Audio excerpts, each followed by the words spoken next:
président Zelensky écarté donc de ce sommet qui s'est longuement entretenu avec Donald Trump. C'est ce qu'a dit tout à l'heure la Maison-Blanche. Le président ukrainien qui, dans la foulée de cet échange, a donc annoncé son voyage à Washington ce lundi. Depuis l'Ukraine, cette rencontre bilatérale en Alaska sur le destin du pays a aussi été perçue comme surréaliste. Je vous propose d'écouter ces quelques réactions.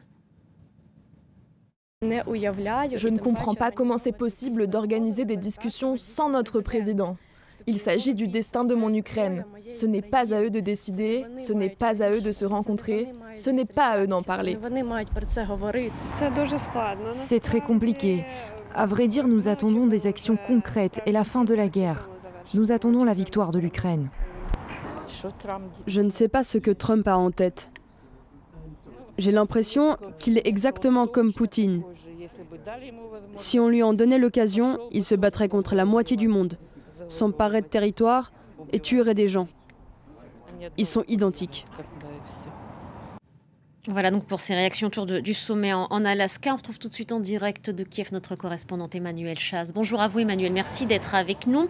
On a donc appris tout à l'heure que le président Zelensky confirmait un déplacement à Washington lundi pour une rencontre avec le président Trump. Emmanuelle, on se pose la question suivante. Qu'est-ce qui peut et qu'est-ce qui va être dit face à face qui ne peut pas l'être par téléphone? Qu'est-ce qui pourrait changer lundi à Washington?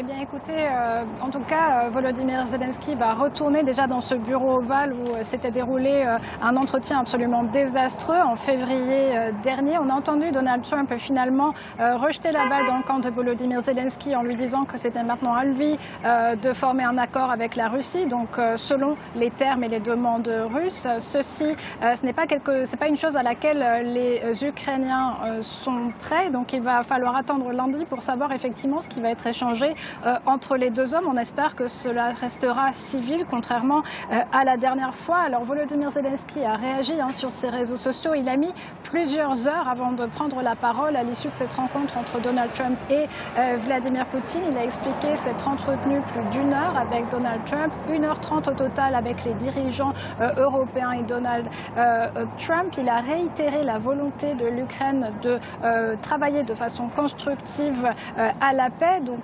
sous-entendu, on ne sera pas d'accord ici en Ukraine avec des conditions injustes, des conditions malhonnêtes, pour reprendre un terme plutôt employé par la présidence, des conditions tout simplement qui profiteraient à la Russie seulement. Ici, on l'a entendu dans ces voix d'Ukrainiens, c'est l'incompréhension face à finalement une réalité qui est très loin de celle des Ukrainiens, où on leur demande de résoudre un conflit qu'ils n'ont pas provoqué, où on jette finalement la culpabilité sur un président qui n'était même pas invité à la table des discussions. Donc il faudra attendre lundi pour voir quel ton va être échangé entre Donald Trump et Volodymyr Zelensky. En attendant, sur le terrain, rien ne change pour les Ukrainiens.